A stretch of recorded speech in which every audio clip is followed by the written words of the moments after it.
So welcome back to my YouTube channel and Facebook channel. যে বন্ধুরা আজকে বিষয় নিয়ে কথা বলবো, তো অলরেডি আজকে টোটালি বন্ধুরা যে বিষয় নিয়ে আলোচনা করব বিস্তারিত, সেটা খুব গুরুত্বপূর্ণ একটা বিষয়। তো যে সমস্ত বন্ধুরা চ্যানেল দেখছো অসংখ্য ধন্যবাদ জানাই।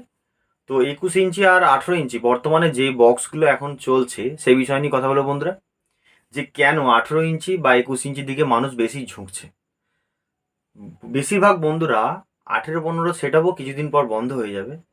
21 এবং 18 ইঞ্চি স্পিকার, মানে 18-র মিড হবে আর 21-এর বেস হবে, এখন তো চলে এসেছে। তো বর্তমানে 18-15 যেভাবে মার্কেট করেছিল, এখন কিছু কিছু সাউন্ডম্যানরা 21 বা 18 ইঞ্চি মিড নিয়ে যে কোয়ালিটি পাচ্ছে, বেসের যে পাঞ্চটা পাচ্ছে, সেটা 18 মধ্যে বা 15-এর মধ্যে সেটা পাচ্ছে না, আরও আপডেট হতে চাইছে।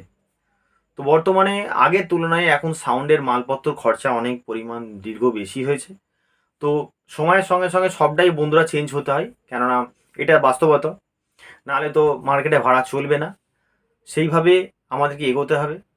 তো 18-15 অ্যাকচুয়ালি 18 আর সরি বলতে বলেছে 18 আর তোমার 21-এর বেসের তোড়টা আমাদের এখানে এসেছিল। তো আমি নিজে কানে শুনেছি যে 21 ইঞ্চির 2500 ওয়াটের বেসের তোড় মারাত্মক,